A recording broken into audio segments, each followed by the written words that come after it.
जाळून टाकणारा फोकस पाहिजे. सो एक मिसकॉन्सेप्शन आहे. पॉझिटिव्ह आउटलुक म्हणजे काय, तर छान विचार करा म्हणजे सगळं छान होईल. सर हे चुकीचं आहे. मला हे हवंय म्हणजे मला हे हवंच आहे. अल्टर करू, मॉडिफाय करू, डाऊनग्रेड, अपग्रेड, राईट साईज सगळं, पण मला हे हवं आहे कारण त्याच्यासाठी मी काय काय कॉम्प्रोमाइज आणि सॅक्रिफाईस करायला तयार. आणि मी परत माझ्या मगाच्या उदाहरणाकडनं येतो. हुशार मुलांच्या तुकडीमध्ये 90% लोक नोकरी करतात. ज्यांनी दुनियादारी केली त्याच बिझनेस करतात. नोकरी म्हणजे 8 तासाचा business. It's none of your बिझनेसला लागून आलं की नोकरी इज 8 तासाचा बिझनेस आणि बिझनेस ही 24 तासाची नोकरी. तुम्ही तुमच्या जीवावर करा. आणि म्हणून मी म्हटलं start with low, join someone. नाही म्हणायला शिका बिझनेस. नाही तर काय माहिती का, तुम्ही लोकांना दाखवायला अरे मी कसा खाली येऊ, आता मी एवढं करून ठेवलंय, मग लोकांना त्या इगोमध्ये मरतात. ऑब्लिगेशन घेऊ नका बिझनेसमध्ये कोणाचं, उपकार घेऊ नका कोणाचे. एवढं जर प्रिन्सिपल फॉलो केलं तर मला वाटत नाही बिझनेस अवघड आहे. बिझनेस कोणालाही जमू शकतो, बिझनेस कोणालाही येऊ शकतो. ज्याला ती खरं खरं करायची इच्छा असेल तो सगळे मार्ग शोधेल आणि 100% बिझनेस सक्सेसफुल होईल.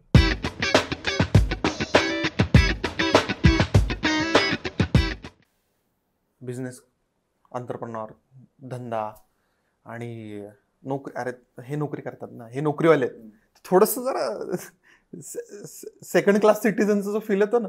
नोकरीवाल्यांना का बिझनेसवाला? नोकरीवाल्यांना आता नोकरीवाल्यांना यायला लागलाय. कारण की धंदा करणाऱ्यांना जर भेटलं ना तर ते म्हणतात आम्ही आमचे मालक आहोत, आम्ही स्वतःच आमचे मालक आहोत. किंवा ते जे आहे ना, तू पण म्हटलेलं की बरेच जण म्हणतात की जॉब करू नका, जॉब देणारे बना.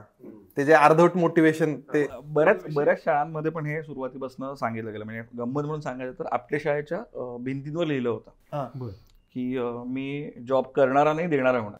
आणि ही कधीची गोष्ट आहे? आत्ता लिहिलं, पूर्वीच आहे. If I am not wrong, गणित तज्ञ होते पुग वैद्य. तर त्यांनी तेव्हा he was one of the board members for Apte म्हणजे डेक्कनची माहिती असेल बरोबर. तर तिथं लिहिलं होतं. इव्हन मी अभिनव शाळेचा आहे, तो अभिनव शाळेत पण बऱ्यापैकी बिझनेसकडे इन्क्लिनेशन.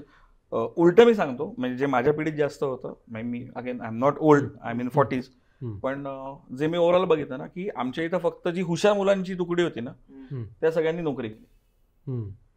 आणि आता 300 मुलांचा जो वर्ग आहे तर त्यापैकी 60 आपण एक केलं की 6 पंच 30, 60 मुलं ही हुशार मुलांची तुकडी आणि ते सगळे नोकरी करतात. आणि त्या सगळ्यांपेक्षा आमचे बाकीचे जास्त कमवतात कारण ते बिझनेसच्या बरोबरचे लोक तेच करतात. असं काही बदललं नाही. म्हणजे हुशार किंवा कमी हुशार असं आपण हे नको म्हणायला. हा फरक का आला तर तुम्हाला गोष्टी जेवढ्या जास्त कळतात ना तेवढी तुमची भीती जास्त वाढते. आणि जेवढी भीती वाढते तेवढं तुम्ही रिस्क टेकिंग ॲपेटाईट तुमचं कमी होतं. त्या अज्ञानात सुख म्हणतात ना. म्हणजे शेतकरी आपण असं म्हणतो की शेतकरी याला काही खूप कळत नाही वगैरे, पण माझं म्हणणं त्याला ज्या 2 गोष्टी कळतात नाही त्या खूप घट्ट कळतात. तो रोबस्ट असतो कारण ही डझंट हॅव असं खूप ऑप्शन्स टू एक्सप्लोर. सो त्यामुळे तो 1+1 2 एवढाच खेळतो आणि त्याच्यामुळे तो मी बिझनेस म्हणून नाही बोलत आहे, पण मी सांगतो की तसं कमी हुशार मुलांचं की त्यांना तसं ऍडमिशन मिळाली नाही, हे मिळालं नाही, हा एक भाग होता. कित्येक वेळा मी असं बघितलं की तुझे बाबा, काका, मामा कोणतरी बिझनेसमध्ये असतात, तुम्ही त्यांच्यामुळे इन्स्पायर होता. फक्त मी सगळ्यांना सांगतो की जे कोणी ॲडवायझरीला येतात अदरवाईज प्रत्येकाला ना इथं आल्यावर ते अमिताभ बच्चन व्हायचंय किंवा शाहरुख खान व्हायचंय. आणि शाहरुख खान आणि अमिताभ बच्चन बघून लोक आत येतात.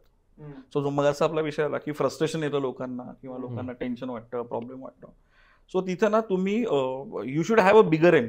ओके, पण जर तिथपर्यंत तुम्ही पोहोचू शकत नसाल, अचीव होत नसेल ना, तर तुम्हाला त्या मेंटलांना स्वतःला मॉडिफाय करायची, अल्टर करायची, अमेंड करायची पोझिशन पाहिजे, तरच तुम्ही ह्या बिझनेसच्या रेसमध्ये टिकू शकत. कारण there is no formula for success. Right. Okay, म्हणजे आम्ही मध्ये जसं बोलत होतो की आपण दोघं मिळून एकच बिझनेस करतो असं, पण तू खूप बोलतोस म्हणून तुझा बिझनेस चालतो, मी अजिबात बोलत नाही म्हणून माझा चालत नाही, असं अजिबात नाही. और व्हाईसे वर्सा की अरे हाही बोलतो आणि मीही बोलतो मग ह्याचं चालतं तर माझंही चालेल, असाही फॉर्म्युला नाही. बरोबर. ओके, लोक कित्येक वेळा मग त्याला लक फॅक्टरला कोरिलेट करतात. लक फॅक्टरचा एक खूप मोठा स्टार्टअप्समध्ये खूप हे बरं का. म्हणजे सध्या ते नावाचं स्पेलिंग चेंज करा, मग तुमचं date of birth, counselling, advisory so माझा या गोष्टीला विरोध नाही. माझ्या डोक्यात या गोष्टी कधी आल्या नाहीत का स्वतःसाठी, I am first generation entrepreneur असंही मी म्हणणार नाही. प्रत्येकाच्या डोक्यात फेल्युअर आल्यावर एक कॉन्सेप्ट येते की अरे I need to ask someone. Yes, okay. पण मग त्यासाठी ना तुम्ही तुमचा रिलेटेड फील्ड मधला पहिल्यापासून एक गायडिंग फोर्स तुमच्याबरोबर ठेवा. ओके. सो असा एक राजेंद्र बागवे सर म्हणून आहेत नाशिकचे, तुम्हाला कधी भेटता आलं तर जरूर भेटा त्यांना. रिलायबल ग्रुप त्यांचं कंपनी. तर त्यांनी TLC नावाची एक संस्था सुरू केली आहे, पण which is non profit making, rather which is not even an organisation.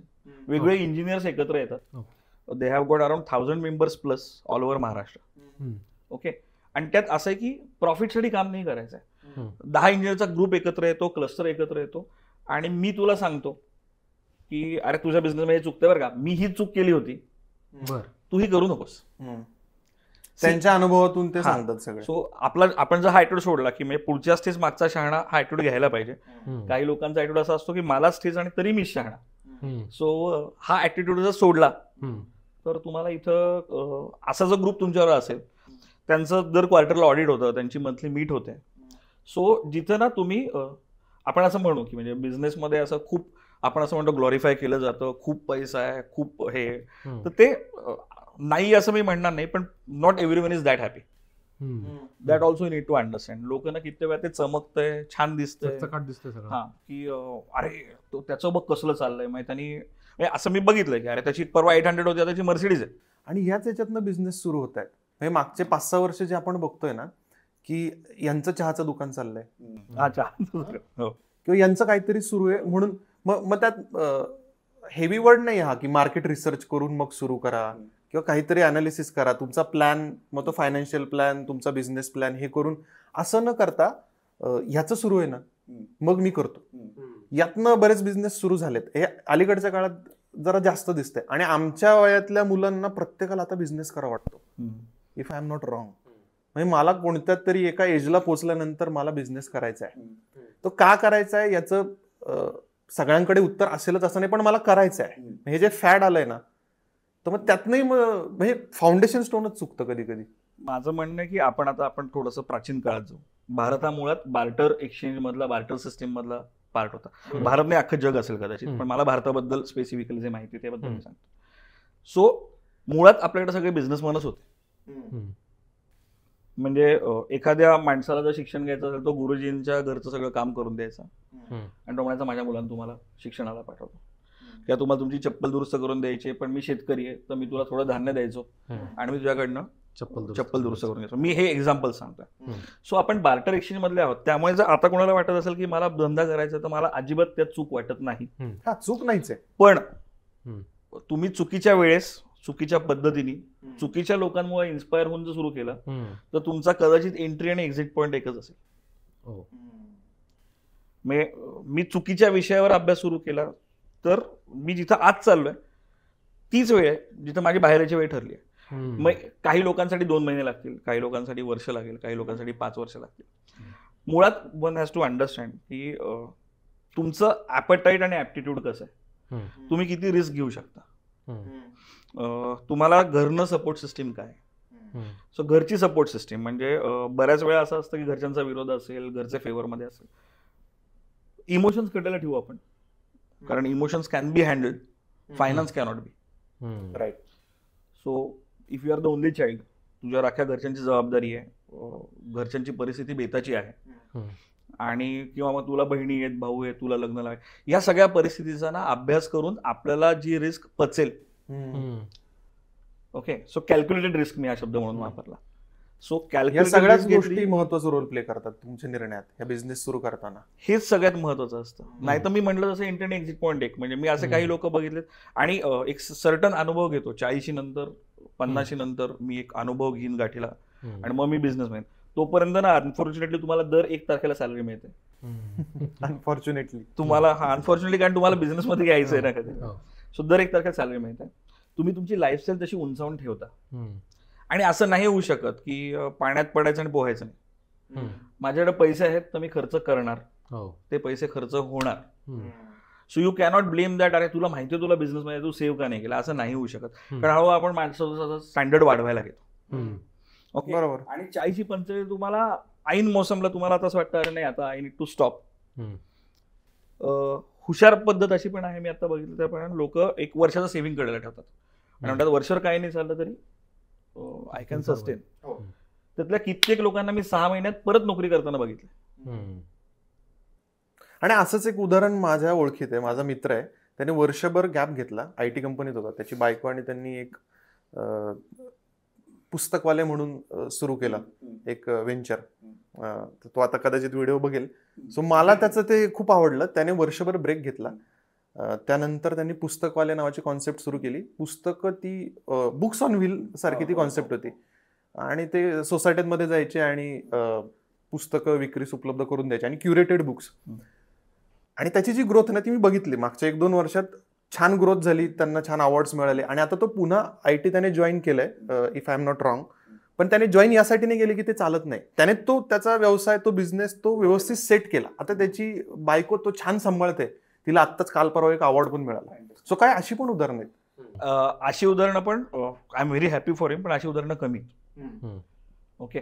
आता तोच आमचा तो पण तुमचा एक मित्र की त्याची फायनान्शियल आधीपासूनची पोझिशन काय होती, त्याची बायको आधी जॉब करत होती का, त्याला घरनं पुरवठा काय होता. किती वेळा काय होतं ना की I have got good AIIMS and dreams and vision and mission, पण माझ्याकडे पैसे नाही आहेत ना. आणि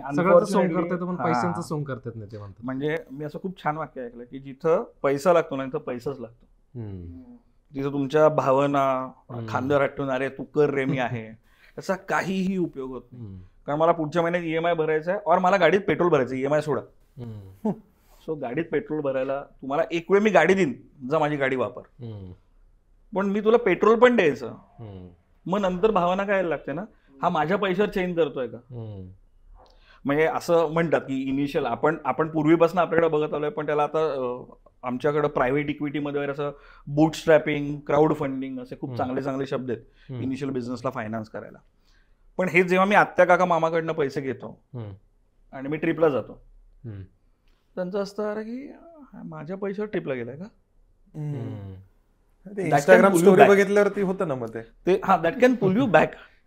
आणि तिथे ना कुठेतरी तुम्हाला डीप लेवल फ्रस्ट्रेशन. आणि अनफॉर्च्युनेटली काय होतं ना, मी त्या मोमेंटम मध्ये असतो, when I am a startup, मी त्या मोमेंटम मध्ये. सो मला ते रिअलाइज पण होत नाही की ह्यांना काय वाटत असेल, आणि कधीतरी कुठेतरी ते बोललं जातं आणि मग सगळ्या रिलेशनचा प्रॉब्लेम होऊ शकतो. त्यामुळे सेल्फ फायनान्स हा सगळ्यात उत्तम फायनान्स. सो माझं असं म्हणणं आहे की मला अजिंक्यने हा प्रश्न विचारला होता की बिझनेसमध्ये जायची किंवा पडायची बेस्ट वेळ काय असेल, तर माझं म्हणणं आहे न कळतं वय. जेव्हा तुम्हाला काही कळत नाही आयुष्य कसं आहे, you are not even married आणि तुम्हाला घरच्यांची विवंचना नाहीये, they are self sufficient at least for next 5 to 7 years. त्यावेळेस ना ऍटलीस्ट तुम्हाला युटर्न घ्यायला स्कोप आहे.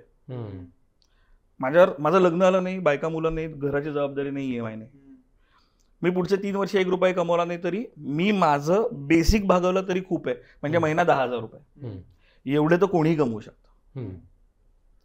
कुठलाही बिझनेस केला तरी तुम्ही महिना 10,000 रुपये कमवायला काहीही लागत नाही. आजही माझा वैयक्तिक खर्च महिना 10,000च आहे. EMI वेगळे झाले, हे वेगळं झालं, ते वेगळं झालं, तर लोन घेऊन झाली, रिपे करून झाली, हा विषय आपण वेगळा ठेवू. कारण मी पण फर्स्ट जनरेशन एंटरप्रेन्योर आहे. माझे आई बाबा भाऊ मिसेस सगळे नोकऱ्या करायचे. ओके. सो मला फक्त एक लिबर्टी काय होती की तू आम्हाला काही देऊ नको, मी मला ठरवलं होतं मी मागणार पण नाही. सो मला एक कळलं की 10,000 रुपये महिना कमवायला काही लागत नाही. सो मग 3 वर्ष 5 वर्ष तुम्ही तुमच्या आयुष्याची ना तुम्हाला स्वतःला पूर्ण वेळ डेडिकेट करा. आणि एक अशी कॉन्सेप्ट आहे, मी माझ्या बिझनेसमध्ये सगळ्यांना सांगतो किंवा माझ्या ऑफिसमध्ये सांगतो की जाळून टाकणारा फोकस पाहिजे. आपण जे लहानपणी सगळ्यांनी प्रयोग केला आपण की कागद घ्यायचा, ते भिंग असं करा तसं करा आणि तो कागद जळतो. तर ते आग एक तर ते पण बघितलं असेल, आग अशी बदकन एकदम नाही लागत, हळूहळू ते काळं व्हायला लागतं. आधी ते येलोइश व्हायला लागतं, मग ऑरेंज, मग ब्लॅक, आणि मग थोडा पेट घेऊन आणि मग ते पसरतं. तर याला म्हणायचं आपण जाळून टाकणारा फोकस. आणि जाळून टाकणारा फोकस नसेल तर बिझनेस होणं अशक्य आहे. पण ज्यांच्याकडे ही लिबर्टी नाही, आता तुम्ही जे सांगितलं ना की माझं लग्न झालेलं नाहीये, मला घरची विवंचना नाहीये, माझे घरचे राहू शकतात, माझ्यावर अवलंबून नाहीये आणि मी महिना 10,000वरती आयुष्य काढू शकतो. आणि मी आयुष्यात नाही, पहिले 5 वर्ष पहिले 5 वर्ष काढू शकतो आणि माझ्याकडे जाळून टाकणारा फोकस आहे. पण ही लिबर्टी किंवा ही पोझिशन एखाद्याची नसेल आयुष्यात, त्याचं लग्न झालं, त्याचं सगळं, पण त्यांनाही बिझनेस सुरू करायचा आहे, तर तसं असताना काय करायचं मग? त्यांनी कोणाला तरी जॉईन व्हायचं. म्हणजे पार्टनर म्हणतो तुम्ही? पार्टनर नाही करत एका रात्रीत कोणी. त्यांनी जाळून टाकणारच फोकस ठेवायचं, त्यांनी मनात इच्छा तीच ठेवायची. आणि एक SME नावाची कॉन्सेप्ट आहे, म्हणजे स्मॉल मिडियम स्केल एंटरप्राइजेस. आता माझ्याकडे कन्सल्टिंगला कित्येक बिझनेसमन असे येतात जे म्हणतात की अरे मी हा बिझनेस सुरू केला पण माझा मुलगा नाही या बिझनेसमध्ये आणि त्याला नाही आवडत हा business. So they are always in search of CEO, CFO, माझा घरातला माणूस, माझा जवळचा माणूस जो माझ्या पश्चात माझी कंपनी चालवेल. कित्येक वेळा ह्या आत्ताच आमचे एक देशपांडे सर म्हणून होते, त्यांना बिझनेस ट्रान्सफर करायचा होता. त्यांची दोन्ही मुलं US ला आहेत, ते दिये तले अंधेरा, त्यांच्या मुलांना बिझनेस नाही करायचा, पण आमच्या मित्राला करायचा होता. मी माझ्या मित्राला त्यांना कनेक्ट करून दिलं आणि Deshpande sir is very happy to have him. आणि आता त्यांनी अग्रीमेंट साईन केलं की आता माझा मित्र माझ्याच वयाचा 40 वर्षाचा. सो त्यांनी आता अग्रीमेंट साईन केलं की पुढच्या 3 वर्षात slowly and steadily Deshpande sir will reduce his stake आणि माझ्या मित्राचा सेल्फ इक्विटीने स्टेक वाढत जाईल. सो ज्याला एखादी गोष्ट डेस्परेटली करायची आहे ना ती होतेच, मार्ग सापडतो आणि ती होणारच. ओके, पण नाहीये ना माझ्याकडे limitation. It is about having positive outlook. So एक मिसकॉन्सेप्शन आहे, पॉझिटिव्ह आउटलुक म्हणजे काय, तर छान विचार करा म्हणजे सगळं छान होईल. सर हे चुकीचं आहे. ओके, पॉझिटिव्ह आउटलुक म्हणजे काय, accept the fact where you stand. Acceptance is the key. Accept केलं मी, माझ्याकडे लिमिटेशन्स आहेत, माझं लग्न झालंय, मला मुलं आहेत, मला EMI. ओके, हे ऍक्सेप्ट केलं. लोक ना कित्येक वेळा तरी करलो दुनिया मोठी मी करतात म्हणून प्रॉब्लेम सुरू होतात. ऍक्सेप्ट द फॅक्ट की I do not have enough resources, मला घरच्यांचंही बघायचं, हे बघायचं. सो तुला नोकरीला पर्याय आहे का? नाहीये. ओके, आजच बिझनेस सुरू केला तरच मी चांगला किंवा तरच मी सक्सेसफुल, उद्या हळूहळू पडलो तर नाही. तुम्ही नोकरी बिझनेस सारखी का नाही करत? एंटरप्रेन्योर ऍटिट्यूड असणारे किती एम्प्लॉईज जगात आहेत. मी बऱ्याच ठिकाणी बघतो नोकरीमध्ये सांगकाम्या ओनाम्या जास्त असतं की मी बसून राहिलो, साहेबांनी सांगितलं की करेल, आणि त्यांनाही बिझनेस करायचा, ते म्हणतात मला बिझनेस करायचा, पण मग तू जाळून टाकणारा फोकस नाही. तो नोकरीतच नाही तर बिझनेस मध्ये आणखी अवघड. मग कधीच होऊ शकणार नाही. मग उगीच गप्पा. मग काय माहिती का, मग परत मी मागे जातो. एंट्री हाच exit point. If you take a wrong decision that is your exit point. So आता ह्या माणसाला ह्याला लिमिटेशन्स आहेत, घरच्यांचं बघायचं आहे, so he should start with a job. मग तुम्ही MNC मध्ये केलात तर तुम्ही MNCच्या डिरेक्टरला, CFOला रिप्लेस करू शकणार आहात का? Do you have that Calibri? Introspection. If you have that Calibri, go head. If you don't have that Calibri, understand your limitation. Again it is about having positive outlook. Calibri असलेले सगळे successful होतात का असे मी म्हणणार असे नाही. म्हणजे आता ज्या कोणाचे बिझनेस चालू आहेत हे सगळे सुपर ब्रिलियंट, खूप हुशार, ताकदवाले, असं काही नसतं. तुम्ही तुमचं कॅलिबर लक्षात घ्या. आणि it is about having right mindset, right thinking and right sizing. की मला वैयक्तिक MNC मध्ये रिप्लेस करणं, अल्फा लेवलमध्ये मी जॉब करायला लागलो. जाणून टाकणारा फोकस आहे, बिझनेस आहे, आय हॅव लिमिटेशन्स, पूर्ण डेडिकेशनने मी काम करतोय. Will you be able to become an owner ever? CEO well you cannot replace the owner. आणि तुम्हाला जर बिझनेसच असा करायचा असेल तर मग तुम्ही देशपांडे काकांना जॉईन व्हा. देशपांडे काका शोधा. देशपांडे काका भरपूर आहेत, किती हवेत एवढे देशपांडे काका आहेत. पण तुम्हाला ते शोधावंच वाटलं. आता गंमत म्हणून उदाहरण सांगतो मी, असं सगळ्यांना सांगतो की मला आत्ता पाचगणीला जायचंय किंवा मला महाबळेश्वरला वळायचंय आणि मी त्या मुंबई बेंगलोर हायवेला चाललोय. मला जायचंय, मला माहिती आहे, मी पाट्या बघत जातो का पाट्या नाही बघत? बघतो. आता आपण गुगल मॅप्स लावतो पण मॅप्स बघत जातो, कारण तो एक उजवा टर्न चुकला ना की तुम्ही सरळ जाणार. ओके, सो तुम्हाला माहिती पाहिजे ना मला आत वळायचं आहे. आता किती वेळा लोकांचं काय होतं, लोकांना वळायचंय मला हेच माहित नसतं, कारण लोक चाललेत म्हणून चाललेत. हो. ओके, सो ते जर अवॉइड करता आलं आणि if you have your mindset, vision, mission clear, तर उजवीकडं मी परत एकदा वाई फाटा, महाबळेश्वर, पाचगणी म्हणजे देशपांडे काका तुम्हाला सापडतात. नाही तुम्हाला माझ्यासारखे मित्र सापडतात, पण तुम्हाला ते मनात यायला पाहिजे. कित्येक वेळा लोकांना ऍक्सेप्ट करून टाकतात, नाही मला खूप करायचंय पण आय हॅव फॅमिली लिमिटेशन. आधी ते विचारात यायला पाहिजे, मग ते कृतीत येईल. तुम्ही बघाल ना, सी मला एखादी गोष्ट हवी असेल तरच ती मला मिळेल. येस, तेच आहे ना. तुम्हाला जर तुम्ही आता जिथनं कुठनं आलाय तिथनं जर विचारलं की किती लाल गाड्या तुम्हाला दिसल्या तर नाही सांगू शकत, पण तुम्ही निघतानाच ठरवलं की किती मला लाल बघायचं, गाड्या मला perfect. बघायच्या आहेत, तर मी किंवा असं पण असं असतं की आपण गाडी घेणार असतो एखादी, म्हणजे मी आता काय मारुती 800 घेतो, तर मग मला तेव्हा ना रस्त्यावर सगळीकडे ना 800च दिसायला लागतं. बरोबर. आणि त्या हायलाईट होतात बरं का. हो हो हो म्हणजे शेजारी मर्सिडीज उभी असेल तरी मी मर्सिडीजकडे बघत नाही, हो. मी 800 बघतो, म्हणता ही माझी गाडी. हम्म. ओके, सो तसं तुम्ही जे बघाल ते तुम्हाला दिसेल. येस. तुम्ही बघत जा, तुम्हाला दिसत राहील. सो बिझनेसमध्ये पडावं का नाही पडावं याच्याबद्दल मी बोलतच नाही. माझं तर म्हणणं आहे सगळ्यांनी बिझनेसमन व्हावं. हा जर अप्रोच असेल सगळ्यांचा आताच्या पिढीमध्ये, तर I will be more than happy की everyone wants to be businessman. आणि मला वैयक्तिक लेवलला या लोकांसाठी काम करायला खूप आवडेल. पण खूप मोठं आहे. कमिंग बॅक, जाळून टाकणारा फोकस आहे का? माझ्यासाठी ना ही एकच, तुमचं विलिंगनेस हे ते सगळं आपोआप येतं जाळून टाकणारा फोकस असेल तर. मला हे हवंय म्हणजे मला हे हवंच आहे. अल्टर करू, मॉडिफाय करू, डाऊनग्रेड, अपग्रेड, राईट साईज सगळं, पण मला हे हवं आहे का, आणि त्याच्यासाठी मी काय काय कॉम्प्रोमाइज आणि सॅक्रिफाईस करायला तयार आहे. प्रचंड मोठा विषय आहे. कारण जेव्हा मी जाळून टाकणारा फोकस म्हणतो तेव्हा मी माझ्या बरोबरच्यांवर, स्वतःवर प्रचंड मोठा अन्याय करत असतो. ओके, कारण तुला ना जळीस्थळी काष्टी पाषाणी फक्त एकच गोष्ट दिसते. तू त्या गोष्टीचा प्रेमात पडलेला असतो, तुला वेळ लागलेला असतं, मग तुला सणवार सुचत नाही, तुला कोणी दिसत नाही. अशी वेळ आल्याशिवाय सक्सेस मिळते असं मला नाही वाटत. तुला सक्सेस मिळायचं असेल तर जाळून टाकणारा फोकस म्हणजे तुला बाकी सगळं सोडायची तयारी पाहिजे. म्हणजे मी सीए करायचो तेव्हा माझ्या एका मित्रांनी मला असं सांगितलं होतं की मी एक एक्झाम नापास झाला होता. सीए मध्ये फेल होणं इज व्हेरी नॉर्मल, म्हणून असा एक जोक आहे की सीए मध्ये कधी रॅगिंग नाही चालत. ओके, कारण कोण सिनियर आणि कोण ज्युनियर हे तुम्हाला सांगता येत नाही. सो माझ्या मित्राने मला खूप छान सांगितलं. तो मला म्हटलं होतं की मी असंच काहीतरी डेंटिस्टकडे गेलो होतो आणि डेंटिस्टने मला सांगितलं आज ट्रीटमेंट होणार नाही, सो काहीतरी प्रॉब्लेम आहे, अजून 2 दिवस गोळ्या घ्या आणि 2 दिवसांनी अँटीबायोटिकचा कोर्स करून कम्प्लीट कर. मी कट्ट्यावर गेलो, मी सगळ्या मित्रांबरोबर बसलो गप्पा मारायला. माझी परीक्षा होती 1 महिन्याने. तर माझा मित्र आला, त्याने मला विचारलं की तू इथं काय करतोस, तुझी परीक्षा आहे. तो सीए झाला होता तेव्हा आणि खूप जवळचा मित्र आहे माझा, चिन्मय. इथं काय करतोस? म्हणलं अरे काही नाही, ते डेंटिस्टकडे जायचं होतं, 2 तास वेळ लिहून ठेवली होती. सो काय डेंटिस्ट म्हणला आत्ता काही नाही.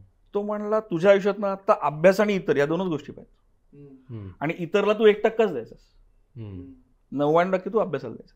उठ आणि घरी जा.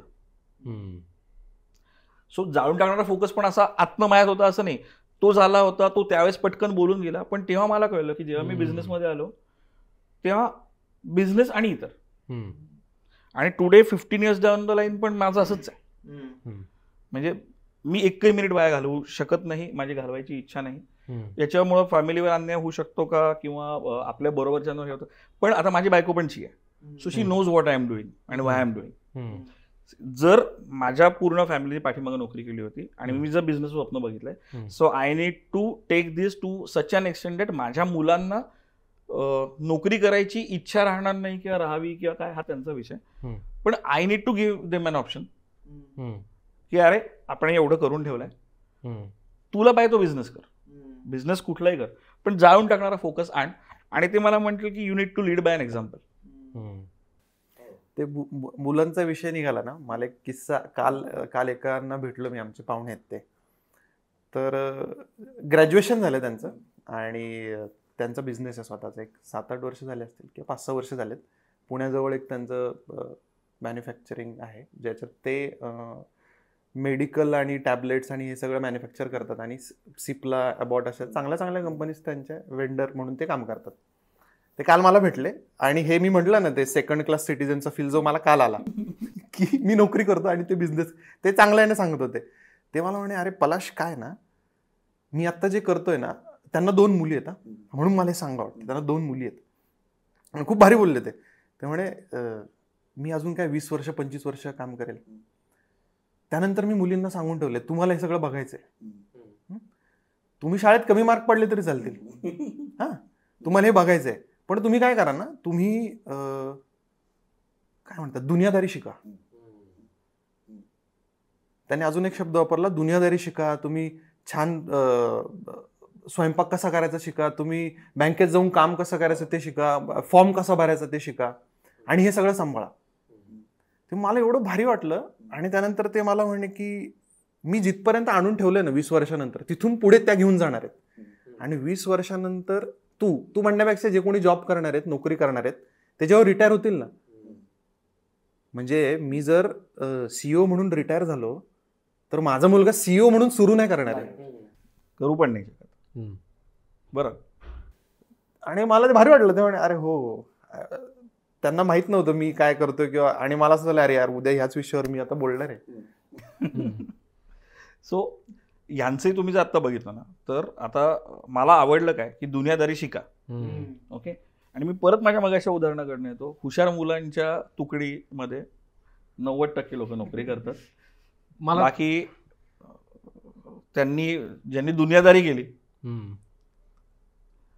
त्याच बिझनेस करतात. म्हणजे लाईफ स्किल शिका. ते एक ऑब्झर्वेशन आहे माझं की जे हुशार नसलेली मुलं असतात ना, ते ॲप्रिशिएशन शिवाय, रिटर्न शिवाय काही काळ तग धरू शकतात. त्यांच्याकडं संघर्ष करण्याची ताकद असते आणि ते फार काही एक्सपेक्ट करत नाही, ते करत राहतात काम. तसं हुशार मुलांचं होत नाही. त्यांना मार्कांमध्ये रिटर्न्स मिळतात, त्यांना ॲप्रिशिएशनमध्ये रिटर्न्स मिळतात.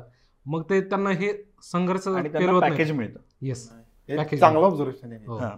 सो पॅकेज मिळतं ना. पॅकेज कोणाला मिळतं? जे हुशार आहेत. आपण सिंपल जाऊ. सो हुशार किंवा कमी हुशार याबद्दल आपण जास्त आता बोलत नाही. पण नाही, ते परत हुशार आणि कमी हुशार हे परत आपली शिक्षण पद्धती तिकडे जाईल विषय. हा, मग तो माझा विषय नाहीये, त्याच्यावर तुमचं कालच डिस्कशन झालं. सो पण त्यांना जर इच्छा असेल ना, बरं एकदा, सो पॅकेज नाही म्हणून इच्छा झाली का असंही होणार नाही. हा खूप महत्वाचा भाग आहे. म्हणजे संघर्ष करायची ताकद आहे, पण तुझा फोकस नाहीये. आपण आता फक्त अपसाईड बोललो की आता सगळ्या पिढ्यांना आता वाटतंय की आय एम रिअली हॅपी की लोक जर म्हणत असेल आम्हाला बिझनेसमध्ये यायचं आहे तर, किंवा आम्हाला सगळ्यांनाच बिझनेस करायचा आहे. पण त्याचं डाऊनसाईड पण बघितली का सगळ्यांनी? बिझनेस नाही चालला तर काय होतं?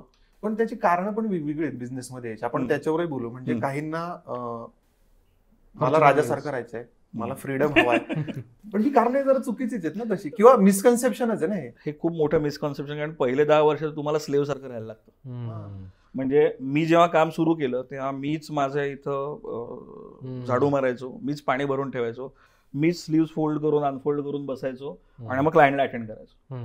That is how I started. असं एक खूप छान ऐकलं होतं मी की नोकरी म्हणजे 8 तासाचा business. It's none of your बिझनेसला लागून आलं की नोकरी इज 8 तासाचा बिझनेस आणि बिझनेस ही 24 तासाची नोकरी आहे. आणि 24 तास हा शब्द आहे. आणि तुम्हाला हे काहीही सांगायला लागत नाही. If you have one strong reason की मला स्वतःला प्रूव्ह करायचं आहे, आणि त्यालाच मी स्ट्रॉंग फोकसला, म्हणजे स्ट्रॉंग रिझनला परत जाळून टाकणारा फोकस म्हणतो. मला जर एखादी गोष्ट डेस्परेटली करायची, म्हणजे आपण आता एक थोडंसं यंग लोकांसाठीच उदाहरण घेऊ की मला एखादी मुलगी आवडली, मग आपण बाकीच्यांबरोबर काय करतो? फॅमिली म्हणली ही नाही आवडत आहे, आपण फॅमिलीशी भांडतो. मित्र म्हणले नाही आवडत आहे, मित्रांबरोबर संगत कमी करतो. ओके. मी ती मुलगी आवडणे योग्य काय योग्याबद्दल बोलत नाहीये. तिथं हुशार असो व कमी हुशार असो व कुठलाही माणूस असो, सगळ्यांचा जाळून टाकणारा फोकस आहे. मग तुमचा जर मला बिझनेस करायचा आहे तर त्यामध्ये जाळून टाकणारा फोकस का नाही? आणि जर तो आला तर आय डोंट थिंक की असं काही आहे या जगात की no one can succeed order. तुम्हाला काय, म्हणजे समजा if you have a dream की 1000 कोटीची कंपनी करायची, 10 कोटीची करा, पण 1000चं स्वप्न बघितलं 10 पर्यंत पोहोचू शकाल. मला 1च कोटी करायचंय तर मग रबर आकार. आता या सगळ्याच्या केंद्रस्थानी ना पैसाच येतो परत. बिझनेस का करायचा आहे, कसा सुरू करायचा आहे, सगळ्याची उत्तरं शेवटी त्या पैशापाशी येतात. ह्या सगळ्या गोष्टी आहेत ना माझ्याकडे, किंवा येतील, मी ते साध्य करेल. तो फोकस साध्य करेल, तो ॲप्टिट्यूड साध्य करेल, तो ॲटिट्यूड साध्य करेल. पण माझ्याकडं फायनान्शियल प्लॅनिंगच नाही, किंवा माझ्याकडे फायनान्स कसा सांभाळायचं याचं ज्ञान नाही, किंवा मी लहानपणापासून असं ते म्हणतात ना असं झापडं लावली आहेत, म्हणजे त्याची उघडीच ठेवली नाही. ही दुनियादारीतनं जे शिकतो ना आपण तेच नाहीये. अशा वेळेस पण खूप, म्हणजे काय होतं ना, जे फ्रँचायझीचं जे फॅड आलं ना, की मी लाखभर रुपयाचा रेंट देणार आणि बिझनेस सुरू करणार. द्या ना तुम्ही, रेंट द्या, पण याच्यात ती इलिटरसी बाहेर येते ना, फायनान्शियल मॅनेजमेंटची इलिटरसी. आता त्यातला मी आता फ्रँचायझी हा विषय काढला असे बरं झालं. हा एक नवीन विषय आता सध्या सध्या नाही, पूर्वी पण होता. तर फक्त पूर्वी कमी प्रमाणात होता कारण कमी ऑप्शन्स होते, किंवा अगदी खरं सांगायचं मीडिया प्लस मायनस मी आपल्याला बोलत नाहीये, पण आपल्याला कमी गोष्टी कळायच्या. सो फ्रँचायझी पूर्वी पण होत्या, कमी पद्धतीने, कमी प्रमाणात. आता जी ओव्हरऑल मॉडेल्स मी फ्रँचायझी बघितली तिथं 60-40 is the split. The one who owns the brand तो म्हणतो मी सगळं क्रिएट केलं, which is natural, which is correct. So मी 60% ठेवतो, तू 40% सगळं भागव. आता हे इतकं डिफिटिंग आहे, मी राईट ऑर रॉंग म्हणत नाहीये, काही त्यात प्रॉफिटेबल आहेत पण एक्सेप्शनल केसेसमध्ये, असं माझं वैयक्तिक मत आहे. सी, कारण 40% मधनं मला रेंट द्यायचं आहे, मला सॅलरीज द्यायचं, मला प्रॉफिट घरी द्यायचं आहे. म्हणजे आपण एक साधं उदाहरण घेऊ, चहावाल्याचंच आपण मग असे बोललो तसं, चहाची फ्रँचायझी असं आपण म्हणू. सो मला 10 रुपयाचे 10 चहा विकायला लागतात, तेव्हा मला 100 रुपये मिळतात. 100 मधनं 60 त्याला गेले रोजचे. आता मला 40 मधनं रेंट, सॅलरी आणि प्लस पैसे घरी न्यायचे. सो कदाचित मला 2-5 रुपये प्रॉफिट त्यात राहील, म्हणजे 2-5% म्हणू आपण 100 रुपयाच्या सेल मागं. हेच जर मी स्वतः चहाचं दुकान टाकलं असतं आणि मी 2 चहा जरी विकले असते दिवसाला, तरी 20 रुपयाच्या मागं. बरं, मला ब्रँडसाठी लागणारा सगळा लवाजमा, त्यांचं व्हॉट यू कॅन से, त्यांचं स्टँडर्डायझेशन, त्यांचं इंटिरियरचं नॉर्म्स, हे ते काही फॉलो करायचं नाही. मी छोट्या टपरीत टाकेन, मी छोट्या ठिकाणी ठेवेन, सो नॅचरली माझ्या कॉस्ट खाली येतील, माझा प्रॉफिट वाढेल. एक ऑब्झर्वेशन असं केलं होतं मी की बऱ्याचदा चर्चा होतात की यांनी चहाची टपरी चालून बंगला बांधला, गाडी घेतली, याने भेळीचं दुकान चालून बंगला बांधला, गाडी घेतली. पण त्यात ते असतं ना, त्याने चहाचं टपरी चालवताना ती टपरीच ठेवली, त्याने तिथे फर्निचर केलं नाही, एकदम हाय पॉलिश एकदम, त्या गोष्टींवर त्याने खर्च केला नाही, त्याने खर्च कमी ठेवले. दुसऱ्या बाजूला इकडे काय होतं, तुम्ही सगळं चकचकीत हवंय तुम्हाला, आणि मग तुम्हाला चकचकीत करून मग चहाच्या दुकानावरून भेळीच्या दुकानावर बंगला बांधायचा आहे, गाडी घ्यायची, मग ते शक्य होत नाही. तुम्ही तिथंच मग फेल झालेले असतं सुरुवातीलाच. यात 2 आपण अँगल बघू. स्केलअप होताना तुम्हाला स्वतःमध्ये बदल करायला पाहिजेत आणि अपग्रेड करायला पाहिजे, इज ऍक्सेप्टेड. येस. जर माझा बिझनेस चालतोय आणि मला प्रॉफिट होतोय, इथं आलं रॅशनल थिंकिंग आणि इथं आलं फायनान्शियल लिटरसी. मी त्या प्रॉडक्टची कॉस्ट वाढवू शकतो का, तर मी अपग्रेड करावं. लोकांचं काय, मला लहानपणापासून हे हवं होतं, ते हवं होतंला तुझ्या इमोशन्सना काही व्हॅल्यू नाही आहे. बिझनेस असं एक खूप छान वाक्य आहे, अशी काहीतरी वाक्य आठवतील मला. बिझनेस चूक माफ नाही करत. मित्र माफ करतील, बायको माफ करेल, आई बाबा पोटात घेतील, बिझनेस कधी कोणाला माफ नाही. बरोबर. वन रॉंग डिसिजन तुम्ही ठरवून घेतला, चुकून झाला, अज्ञानाने झाला, नथिंग डुईंग, बिझनेस माफ नाही करत. पण आता तुझ्या प्रश्नाचं उत्तर, कायमच मी का टपरीत राहू? समजा मी 10 रुपयाचा चहा जर उद्या 20 रुपयाला विकू शकतो, मी त्यात काहीतरी छान घालून देईन, आयुर्वेदिक काहीतरी घालून देईन, तुमची हेल्थ चांगली होते, हे चांगलं होतं, whatever it might be. मी एक एक्झाम्पल सांगतोय, मी आयुर्वेदिक असं उगीच म्हणतो, मी काहीतरी अपग्रेड करेन so that people can correlate. Okay, म्हणजे आपण आता सिंपल उदाहरण घेऊ, 800 पण कार आहे आणि मर्सिडीज पण कार आहे, दोघांनाही 4 चाक आहेत, दोघांनी स्टिअरिंग आहे, दोन्हीकडे ऊन वारा पाऊस पासून तुमचं रक्षण करतो आणि इथून तिथं घेऊन जातात. मग तुझ्या म्हणण्यानुसार मग मर्सिडीज चालवायचीच नाही का? चालवायची, पण सुरू का चालवायची? सो पहिल्यांदा बघायचं मला त्याची उपयुक्तता काय. जर मी बिल्डर असेल आणि मी आजच्या दिवसांमध्ये जर 800 मधनं गेलो, मी किती मॉडेस्ट, लो प्रोफाईल, चांगला असेल स्वभावाने, लोक म्हटलं अरे याच्यापेक्षा मोठी माझी गाडी आहे, हा माझी स्कीम कम्प्लीट करणार का? सो आपण बेसिकला येऊ. सो तुम्ही जे म्हणताय त्याला तुमचं सराउंडिंग शुड सपोर्ट, आणि मग तुम्ही अपग्रेड करा. सो माझं असं अजिबात म्हणणं तू कायम टपरीत राहा. माझं म्हणणं आहे की राईट टाइम राईट स्केलिंग करा, अपस्केल करा, डाऊनस्केल पण करा. म्हणजे उद्या एखादी गोष्ट परवडत नसेल तरी सोडून द्यायची तयारी पाहिजे. टपरी द्यावं लागलं तरी चालेल, पण चालू ठेव. हा, पण मी प्रॉफिटचा अभ्यास करणार ना, की अरे गेले 4 महिने वर्षभर लोकांनी माझा 20 रुपये चहा प्यायला, पण आता माझ्या शेजारी, असं एक्झाम्पल सांगतो की माझ्या शेजारी आता अजून 10 कॉम्पिटिटर झाले आणि जे आता 8 रुपयांनी चहा विकायला लागले. सो माझं क्राऊड आता शिफ्ट व्हायला लागलं. मग त्यावेळेस तुम्हाला डाऊनसाइज, लोकांना लाज वाटते, भीती वाटते, आणि विच इज नॅचरल, म्हणजे ह्युमन बिंग म्हणून मला पण वाटते, ते वाटू शकते. पण तुमची तयारी पाहिजे. नाही तर काय माहिती का, तुम्ही लोकांना दाखवायला अरे मी कसा खाली येऊ, आता मी एवढं करून ठेवलंय, मग लोकांना त्या इगोमध्ये मरतात. हा एक मोठा इश्यू आहे बिझनेसमध्ये. आणि मी परत मागे येतो, जर तुमचा बिझनेस हा जाळून टाकणारा फोकस आहे तर whatever it takes is the line. Business survive करायचा आहे तरच तू सर्व्हाइव्ह होणार आहे, कारण your business your life. Right. आणि जर हे नाहीये तर मग तुझं टिकणार नाही. मग लोकांसाठी मी लोक काय म्हणते माहिती, खूप वेळा आपण ऐकलं कुछ तो लोक कहेंगे आणि let them say what they want. Okay, मी जोपर्यंत कोणाला पैसे मागत नाही, मदत मागत नाही, तोपर्यंत मला कुणाचं काही ऐकून घ्यायची गरज नाही. मी जर पैसे मागितले तुम्हाला, मग मी परत ते आत्या काका मामावर येतो की अरे माझ्या पैशाने ट्रिपला चाललाय का. ऑब्लिगेशन घेऊ नका बिझनेसमध्ये कोणाचं, उपकार घेऊ नका कोणाचे, कारण ते रिलेशन मैत्रीचं असो. नाना पाटेकरांनी एका ह्याच्यात खूप छान सांगितलं होतं, कोणी बघितलं असेल तर, की मी जर उद्या अजितपर्यंत बोललो, मी जर अजितला उद्या पैसे मागितले तर आमच्या मैत्रीला एक टॅग लागेल पैशाचा, आणि तो टॅग मी कधीच काढू शकणार नाही. सो मी कोणाला कधी मदत मागत नाही अशा पद्धतीने. सो तसं ना तुम्ही तुमच्या जीवावर करा. आणि म्हणून मी म्हटलं start with low, join someone.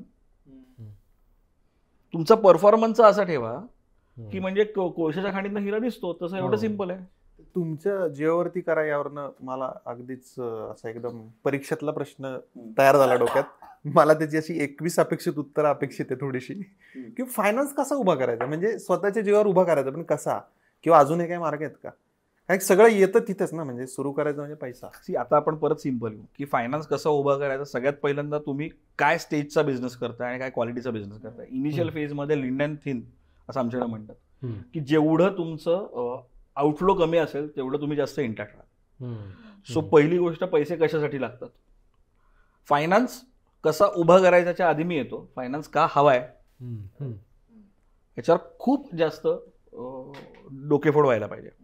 माझा एक असा क्लायंट होता, त्यांनी खूप छान, की त्याला अशा काही ऑर्डर्स मिळायला लागल्या, पण त्याला कळलं की अरे मला मटेरियल घेऊन त्याचा लीड टाईम, सप्लायर, डेटर, हे ते सगळं नाही जमणार मला. म्हणजे तर त्यांनी समोरच्या कंपनीला, खूप मोठी कंपनी त्याला अप्रोच झाली होती, त्याचं क्वालिटी स्किल्स खूप छान होते, पण त्याला खूप हेवी इन्व्हेस्टमेंट करायला लागणार होते. सो त्या काळी साधारण 12-13 साली त्याला साधारण 8-10 कोटीचं मशीन घ्यायला लागणार. तो म्हणला की घ्यायला हरकत नाही, खूप छान विचार आहे. इथं थोडासा वेगळ्या विषयाला हात घालेल, पण तो गुजराती आहे. सो विचार पटकन त्याचा झाला होता की तो म्हणला यार इसने मुझे छोड़ दिया तो मैं जाऊंगा कहाँ पे, मशीन तो इसके लिए ले रहा हूं. मी मराठी गुजराती म्हणत नाही, पण त्यांच्या घरात ना बिझनेसचं वातावरण असतं. ते रक्तात बिझनेस वगैरे आपण ऐकतो, पण मी आता उलट म्हणतोय घरात वातावरण. मी रोज जर डायनिंग टेबलवर इकडं सगळीकडं खेळायला गेलो, फिरायला गेलो, ट्रिपला गेलो, कुठे गेलो तेच ऐकतोय मी. मागाशी मी जे उदाहरण दिलं ना ते आमच्या पाहुण्यांचं, ते तेच आहे ना, दुनियादारी शिका, म्हणजे ते वातावरण तयार करतात घरात. सो कुठं होतं पण आता विसरलायचं वाक्य. मित्र तुमचा, हा तर क्लायंट, तर त्यांनी त्या समोरच्या पार्टीला शांतपणे सांगितलं की मला मशिनरीची इन्व्हेस्टमेंट परवडणार नाही. नाही म्हणायला शिका बिझनेसमध्ये. माझी काही नाही म्हणायला शिका. हे मला नाही जमू शकत. करायचंय का? हो मला करायचंय, पण मला ही जमू नाही शकत, कारण माझ्याकडे एवढे म्हणजे माझ्याकडे, आणि ह्याच्यासाठी गुजराती, मराठी, मारवाडी, सिंधी काही असायची गरज नाही. बेसिक ज्याच्याकडं कॉमन सेन्स आणि लॉजिक्स क्लिअर आहेत ना, ज्याला 1+1=2 कळतो ना, तो कोणी बिझनेस करू शकतो. तर त्याला सांगितलं की मला नाही परवडू शकत. त्या कंपनीने सांगितलं ठीक आहे, we will buy a machine, we need your expertise. आणि त्यांनी विथ मटेरियल आणि विथ मशीन कंपनी स्वतःच्या नावावर ठेवलं. म्हणजे जी मेन कंपनी घेतलं त्यांनीच डेप्रिसिएशन घेतलं वगैरे. याच्या इथं ते रेंटवर आहे असं दाखवलं, याच्याकडनं रेंट भरून घेतलं कंपनीने. पण आता फक्त रेंट भरायचं होतं. राईट. आणि ते त्यांनी बरोबर बलूनिंग करून घेतलं होतं. आमच्याकडे बलूनिंग म्हणतात. इनिशियल फेजमध्ये कमी, हळू वाढेल. फुगा कसा फुगतो, अच्छा, दर वर्षगणिक तो म्हटला हळूहळू वाढवा ते इन्क्रिमेंटल. ओके. आणि थोड्या वर्षांनी त्यांनी तशी अजून 3 मशीन्स घेतली स्वतःच्या त्याच प्रॉफिटमधनं. आणि असो त्यांच्या कॉम्पिटिटर्सना पण केटर करतो. ओके. सो कॅपिटल का हवंय याचा जास्त विचार करा, आणि मग कॅपिटल कसं रेज करायचं. कॅपिटल रेज करायचं आता आपण जर बोलायला झालं तर मला विचारायला वैयक्तिक तर banker is the safest option. का सेफेस्ट आहे तर त्याला कुठल्या भावना नाही आहेत, आणि त्यांचा तुम्हाला लोन देणं हा बिझनेस आहे. सो जेवढी तुम्हाला बँकेची गरज आहे तेवढीच बँकेलाही तुमची गरज आहे, कारण इंटरेस्ट यांचं इन्कम आहे ना. सो अल्टिमेटली मी बँकेचा कस्टमर आहे, so they need to service me good. So आता त्यात CGTMSE हे ते म्हणजे 2 कोटी 5 कोटी काही ठिकाणी काही स्कीम्समध्ये 10 कोटीपर्यंत तुम्हाला अनसिक्युअर्ड लोन बँकांकडून मिळू शकतं विदाऊट तारण, पण you need to prove your mettle. So माझं म्हणणं की when you are getting into a business, go slow, go steady, कमीत कमी कॅपिटल एक्सपेंडिचर करायचं, म्हणजे जे आपल्याला कशासाठी लोन हवं आहे सारखं विचारायचं. हो, म्हणजे आता मला बिझनेस करायचा आहे, मग आता खर्च तर करावाच लागणार असं नाही चालत. जिथे खर्च हा, कमी झाला. ओके, लोकांना मला हॉटेल टाकायचंय 100 सीटर, अरे तुला काय अनुभव आहे आणि तू बुडलास तर कितीच जाशील. कित्येक वेळा ना रॉंग कॉन्सेप्शननी सुरुवात होते. हो, की मला 100 सीटरचं हॉटेल टाकाय, that can be a dream. तुला चहाच्या टपरीची सुरुवात करायची आहे, चहाच्या टपरीला किती इन्व्हेस्टमेंट लागते, काय 5-50 हजार रुपये, लाखभर रुपये रेंटची जागा तुम्ही कुठेतरी घेणार, पण चहाच्या टपऱ्यात रोज बदलत असतं. सो 2 महिन्याचं रेंट दिलं, नाही जमलं, सोडलं. एक्झाम्पल, तू तुझ्या जीवावर जेवढा मोठा होशील ना तेवढा तुझं पाळमुळं घट्ट राहतील. इतर फॅक्टरवरची डिपेंडन्सी जेवढी कमी करून बिझनेस सुरू करता येईल असं थोडक्यात. तूच आहेस तुझ्या जीवनाचा शिल्पकार. ओके, आणि जाळून टाकणारा फोकस आपोआप येतो. मी आपल्या सारख्या बोलण्यामध्ये 2 विषय मला खूप महत्त्वाचे आहेत, जाळून टाकणारा फोकस, दुसरा विषय माझा मगासून सांगायला तो म्हणजे कॅश फ्लो. आता थोडंसं मी सेट बिझनेसकडे येतो 1-2 मिनिटाकरता. आपण बिझनेस फायनान्ससाठी एक वेगळं सेक्शन करू शकतो, कारण सेशन खूप मोठा विषय तो business finance, how to raise, how to handle. पण तो कुठे माहिती का, जेव्हा तुमचा 5-10 वर्षाचा experience when you are planning to grow, त्यावेळेसची कॅल्क्युलेशन कम्प्लीट बदलतात. एका टप्प्यावर आल्यानंतरचा तो बिझनेसचा विषय. मी खूप बिझनेसना प्रॉब्लेममध्ये बघितलं, त्याच्यात असं आहे की कॅश फ्लो मॅनेजमेंट. लोकांना गल्लत करतात की माझा 100 कोटी टर्नओव्हर झाल्यावर मला 10 कोटी टर्नओव्हर झाला, 1 कोटी प्रॉफिट झाला. मी नेहमी प्रत्येकाला एकच विचारतो, अकाउंटला किती पैसे तरी आता? माझा पैसा आयदर कॅश फ्लो मॅनेजमेंट थोडंसं समजून सांगा ना, म्हणजे नक्की काय? म्हणजे अगदी सिम्पल सांगायचं झालं कोणालाही कळू शकतं, माझ्या अकाउंटला किती बॅलन्स आहे, इट इज कॅश फ्लो. कोविडची जेव्हा लाट आली तेव्हा तेच लोक सर्व्हाइव्ह झाले ज्यांच्या अकाउंटला बॅलन्स होता. माझा पैसा स्टॉकमध्ये 0 व्हॅल्यू, माझा पैसा डेटर्समध्ये म्हणजे मला येणी आहेत अजून, सो नो व्हॅल्यू. ओके, माझ्या अकाउंटला किती बॅलन्स आहे? नाही, त्याला लिक्विडिटी असा शब्द आहे का, की त्याची लिक्विडिटी कशी आहे? लिक्विडिटी हा शब्द थोडासा अजून मोठा होतो, त्यात मग तुझं म्युच्युअल फंड पण धरायला पाहिजे, पण तो अकाउंटचा पैसाच आहे, सो लिक्विडिटी आपण म्हणू शकतो. सो कॅश फ्लो मॅनेजमेंट हा शब्द मी सारखा का वापरतो की लोकांना खूप ड्रीम मध्ये अडकतात की आता 100 कोटी टर्नओव्हर. मी गंमत म्हणून सांगतो की मी फायनान्समध्ये पण काम करतो. मी असं 1-2 लोन दिलंय गंमत म्हणून, लोन मिळवून दिलं कारण ते अडचणीत होते, बिल्डर आहेत मोठे. सो 40 कोटीचा TDR विकला 31 मार्चला. He was very happy. मला 10 कोटीचा प्रॉफिट झाला, और मला 20 कोटीचा प्रॉफिट झाला. मला त्यांना 10 कोटी रुपये लोन द्यायला लागलं इन्कम टॅक्स भरायला. ही रिकवर्ड, ही स्क्वेअर्ड ऑफ, पण ही वॉज बिग. ओके, 40 कोटीचा TDR विकून 20 कोटीचा प्रॉफिट झाला आणि ही वॉज बिग. मी आता बेसिकला येतो, एवढे मोठे आपण आहोत का याचा आधी अभ्यास करा. मला व्हायचंय आणि मी आहे, यात फरक. ओके, किंवा मला आवड आहे म्हणून, हे तर आवड वगैरे तर म्हणजे ती घरी ठेवायची असते. म्हणजे मला विचारतील तर मला आवडते म्हणून मी काहीच नाही केलं पाहिजे, म्हणजे मला आवडते म्हणून मी बिझनेस करायला इथपर्यंतच ठीक आहे. हे का म्हटलं माहिती, कारण बऱ्याच मुलींचं बोलल्यानंतर असं वाटलं की मला आवडतं म्हणून बिझनेस करायचा आहे. हे कारण हे येतं बऱ्यापैकी. आणि मग उद्या नाही आवडलं तर आवड निवड बदलत असते. म्हणजे वयोमाना परत वेळ आपल्याला कालची गोष्ट खूप फॅसिनेटिंग वाटायची, आज नाही वाटत. सो बिझनेसमध्ये स्टेजेस आहेत. इंट्रोडक्शन इज फेज 1, त्यानंतर ग्रोथ. ओके, हळूहळू if everything goes right then growth is, नाही तर डिक्लाइन तिथं सुरू होतं. सो इंट्रोडक्शन, देन ग्रोथ, नंतर स्टॅबिलिटी. ओके, त्यानंतर एक पॉईंट असा येतो ना जिथे स्टॅग्नन्सी येते, और सॅच्युरेशन पॉईंट आपण म्हणतो की enough, I am not growing. मी पडत नाहीये पण मी वाढत पण नाहीये. मग आता कॉम्प्युटर्स आले, अनालिसिस वाढला, हे झालं ते झालं, आणि सॅच्युरेशन पॉईंट नंतर बऱ्याचशा ठिकाणी येतं डिक्लाइन. ओके, आपलं पण असंच आहे, बाल्यावस्था, मग किशोरावस्था, मग तुमचं फॅमिली लाईफ, नंतर वानप्रस्थाश्रम. सो याच पद्धतीने लाईफ सायकल आहे. ओके, सो ह्या बिझनेस आहे. सो यात प्रत्येक स्टेजला तुमचे पॅरामीटर्स बदलतात आणि यू नीड टू बी अडॅप्टेबल. मी या क्लायंटला नेहमी सांगतो, ज्याने अडॅप्ट नाही केलं तो डायनासोर झाला आणि तो संपला. ओके, सो तुम्हाला लाईफ स्किल्स, टेक्निक्स तुम्हाला अडॅप्ट करायला लागतात आणि you need not have all the things in built. You can hire people. Deshpande काकांनी पण हायरच केलं, आमचा मित्र हायरच केला. ओके, कारण त्यांना तेव्हा एक असं काय असतं ना, बियॉन्ड द पॉईंट असं एका तिथे त्यांची डिक्लाईन किंवा डायव्हर्सिफिकेशन. डिक्लाईन व्हायचं नसेल तर बी इनोव्हेटिव्ह आणि डायव्हर्सिफाय. आमचा मित्र आल्यामुळे त्यांच्या गोष्टी डायव्हर्सिफाय झाल्या. त्यांच्याकडे तर पैसे पण आहेत. He is in around 69-68 Deshpande काका. त्यांना आता प्रश्न होता, मी एवढं कष्टाने उभं केलंय, असं नाव नका बुडवू, ते चालू राहतात मी नसेल तरी. ही प्रांजळ भावना आहे का? नाही आहे. ही बिझनेसची भावना आहे. पण ते चांगलं आहे, म्हणजे त्यांनी इगो मध्ये आणलं ते महत्वाचं. इगो आणून करणार काय होते, दोन्ही मुलं आलीच नाहीत.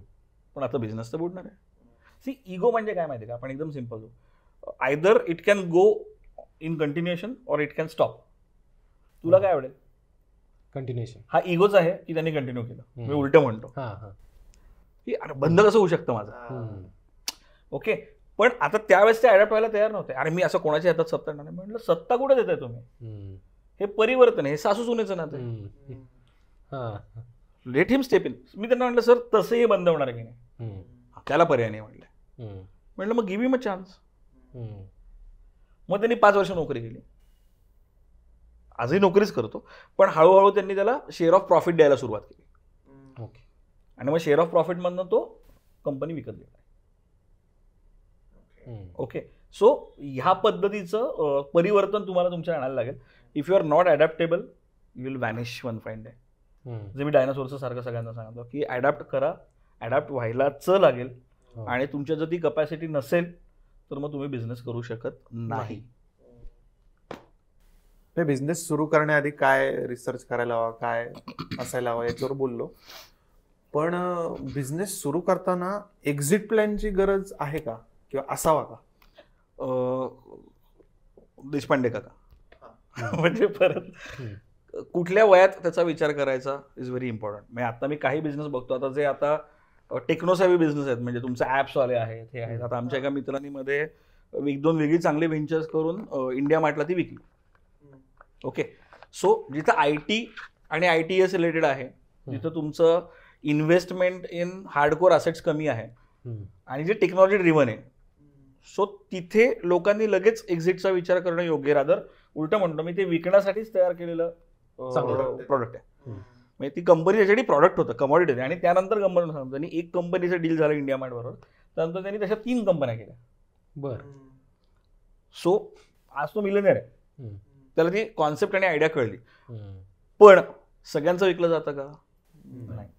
सगळ्यांचं विकलं जायलाच पाहिजे का? उद्या तुम्हाला योग्य बाहेर नाही मिळाला तर, किंवा तुमच्या प्रॉडक्टमध्ये कॉन्सेप्टमध्ये एवढी दम नसेल तर. सो इनिशियल फेजमध्ये ना फक्त सस्टेनन्सचा विचार करा.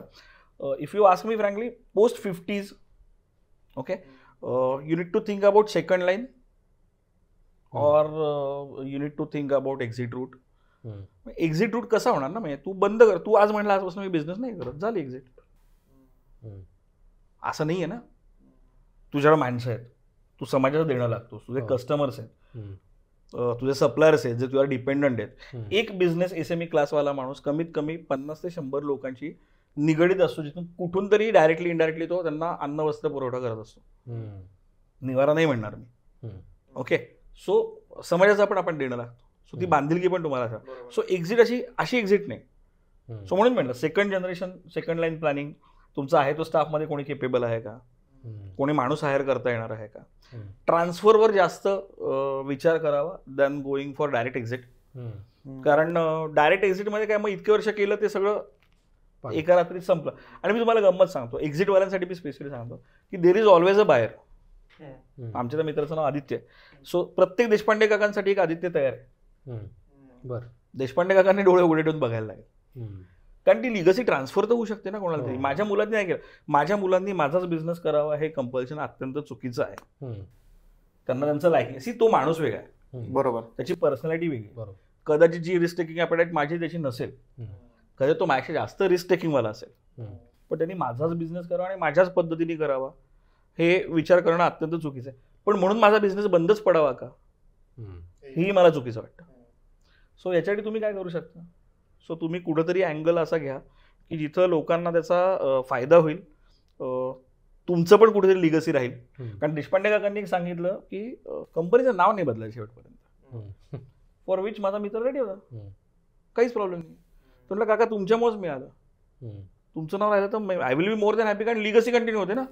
आम्ही आता काय लिहितोय सगळीकडे लिहिताना सिन्स 1965 का 70 वर मोर दॅन हॅपी. लिगसी मिळाली ना मला 50-60 वर्षाचं. म्हणजे गाडगिळांचं पण आपण वाचलं असेल तर since 1832. Do I need to say that की मी ऑनेस्ट आहे, मी बिझनेसमध्ये आहे, मी इतके वर्ष लोकांना चांगली सर्व्हिस दिली आहे? काही नाही. One thing says it all, since 1832. मी जर चांगला नसतो लोकांनी मला बाहेर काढून टाकलं, बरोबर, माझी क्वालिटी नसती, माझं रिलेशन नसते, माझा बिझनेस टिकला नसतं. सो जेवढं तुम्ही मागं जाल that is old wine and that is always valued. Okay, so exit route विचार करताना त्या माणसांनी पण तेवढा लॉजिकली विचार करावा आणि डोळे उघडे ठेवले तर त्यांनाही माणसं मिळतील. आणि आपण सुरुवात केली तिथं डोळे उघडे ठेवले तर ज्याला बिझनेस करायचा आहे त्यालाही देशपांडे मिळतील. सो तिथे ना थोडंसं हे ठेवावं. कॅपेक्स मात्र, कॅपेक्स म्हणजे आपण जे म्हणलं की फायनान्स कसा रेज करा, सो फायनान्स कमीत कमी कसा लागेल याच्यावर जास्त भर द्यावा. जरी तुमच्या वडिलांचे पैसे असतील, एखादा बाप म्हणला मुला की जा तू तुझा बिझनेस कर, आम्ही तुला 2 कोटी देतो, 2 कोटी लागतात का याचा विचार आधी करायचा, किंवा का लागतात. आणि मग मला लाईन बाय लाईन, आता मला पण मुलगा आहे, त्यांनी मला उद्या बिझनेस करायला सांगितलं, I am ready to invest, मी त्याला लाईन बाय लाईन आयटम विचारणार ना, बरोबर, की तू का धरलायस.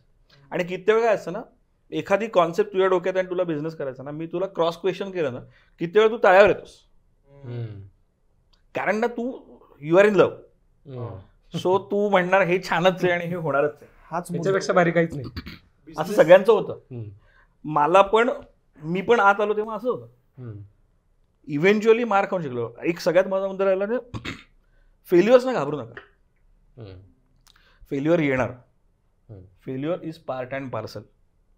ओके, पण that is one side turned upside down.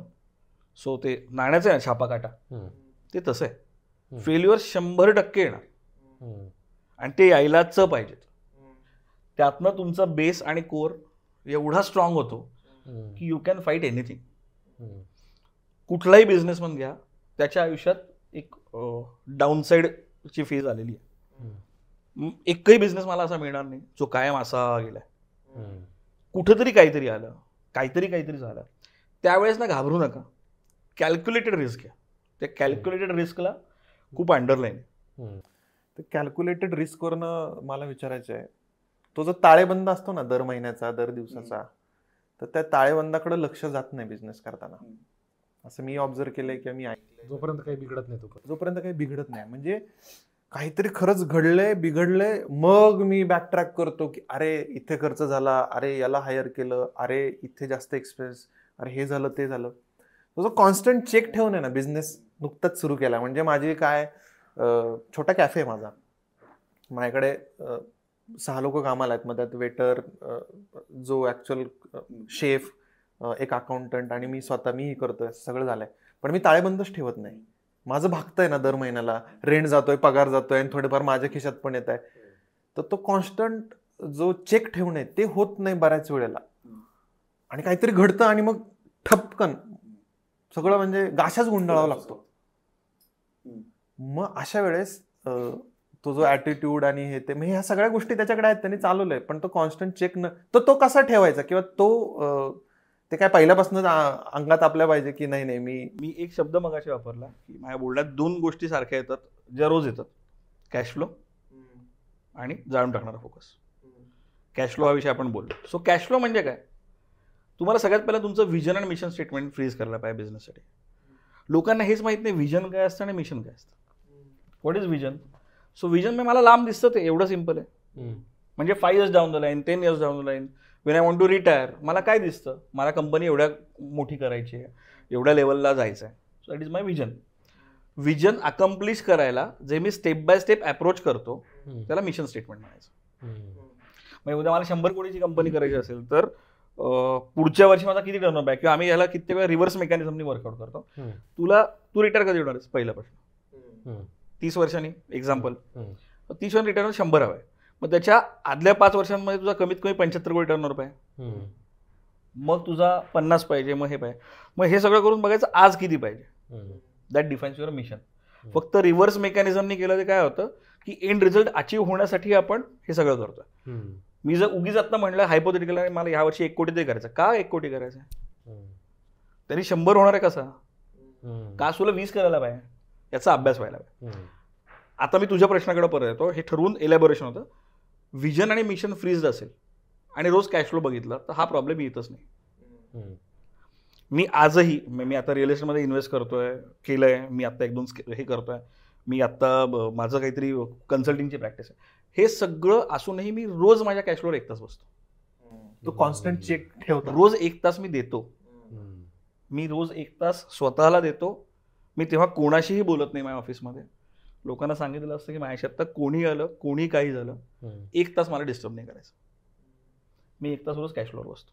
कित्येक वेळा मी सगळं ऑफिस संपल्यावर बसतो की असं नाही व्हायला पाहिजे कोणी आलं गेले आपण भेटलो नाही. तेच म्हणजे माझ्या बिझनेसची, माझ्या धंद्याची रोज मला हेल्थ कळत असते. रोज 1 तास चेक करत असतो. रोज 1 तास आपण व्यायामाला देतो. रोज 1 तास बरेच लोक देतात नाही. सो मी पण देते. सो रोज 1 तास व्यायामाला देतो. आपण शिरायला देतो म्हणतो तसं रोज 1 तास बिझनेस द्या, कारण ते पण हेल्दी राहायला पाहिजे. आणि रोज 1 तास कॅश फ्लोवर तू बसला तर बरं, यातनं तुला काय करायचं, you need to set aside funds for future investments. म्हणजेच विजन मिशन. तू काय म्हणतो की ह्या वर्षी मला 1 कोटी टर्नओव्हर करायचा आहे, 10 लाखाचा प्रॉफिट व्हायला पाहिजे, हे 10 लाख मी कुठं कुठं कसे कसे इन्व्हेस्ट करीन हे आज लिहून त्याचं प्लॅनिंग पाहिजे. ओके. तू जो म्हटलं ताळेबंद म्हणजेच balance sheet, profit and loss account, हे ना तसे बऱ्यापैकी कागदी घोडेत. ओके. जसं मी म्हणलं की मला प्रॉफिट दिसतोय, त्या बिल्डरला मी प्रॉफिट दिसतोय 20-30 कोटी, पण 10 कोटीचं लोन घ्यायला लागलं कारण त्याला इन्कम टॅक्स भरायचा होता. राईट ऑर रॉंग मी बोलत नाही आहे, ही प्रत्येकाची एवढी तब्येत असेल असं नाही. सो हे 10 कोटी भरायचे, याच्याऐवजी मी कॅश फ्लोला असतो तर कॅश फ्लोवर माझ्याकडे सगळं टाकलं जातं रोजचं. आणि मला कळलं असतं की अरे मला 31 महिन्यात डील करायचं, मी आसपासून पैसे कडे टाकतो. पैसे कडे टाकायचं. म्हणजे मी तर सगळ्यांना असं माझ्या क्लायंटला सांगतो ना की तुमच्याकडे 1 रुपया कधी आयडल नाही पाहिजे. म्हणजे असा 1 रुपया पडला ना की झपकन त्याचे आरे निघाले पाहिजे आणि ते त्या बँकमध्ये गेले पाहिजे, त्या पिगी बँकमध्ये. You have multiple accounts. किती वेळा मी बिझनेसमनचं बघितलं, अरे प्रॉफिट राहू दे रे, नंतर घेईन. नाही, you should take your salary. हा एक मोठा विषय आहे. परत तुम्ही आणि तुमचा बिझनेस हे 2 वेगळ्या एंटिटीज आहेत. राईट.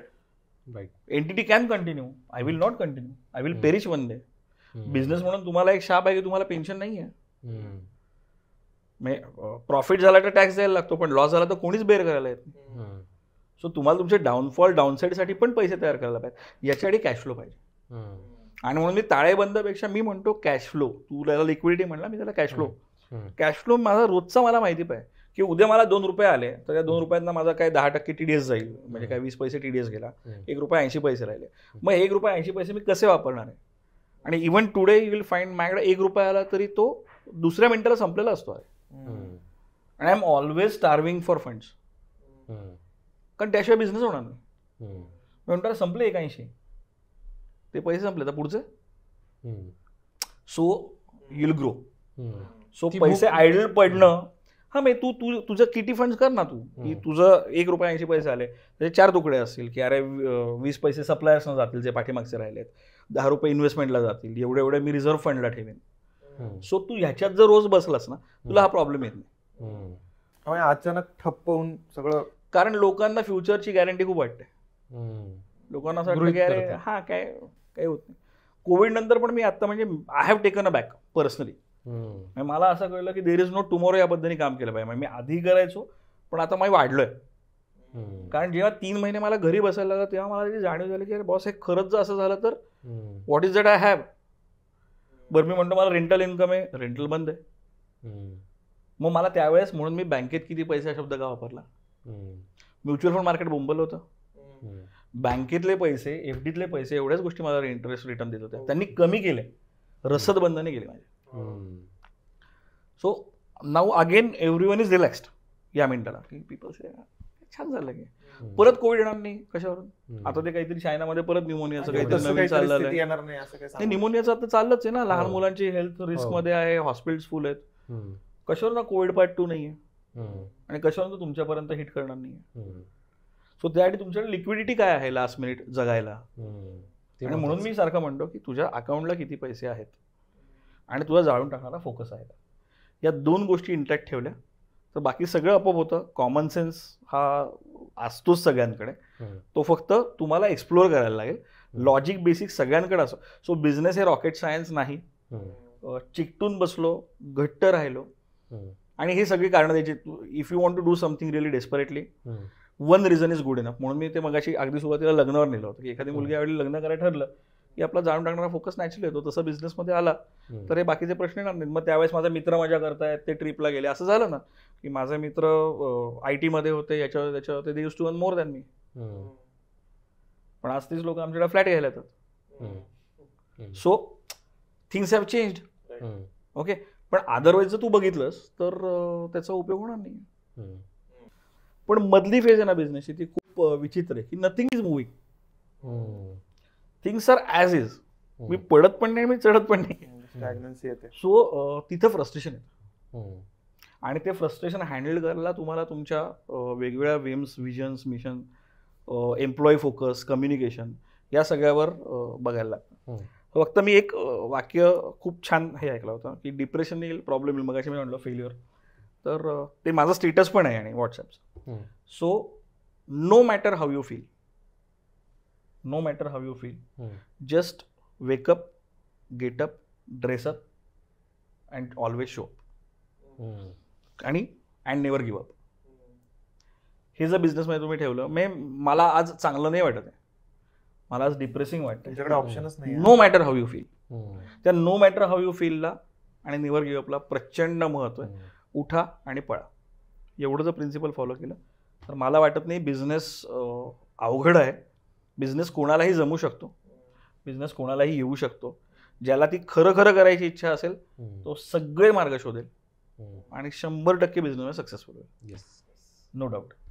Thank you so much.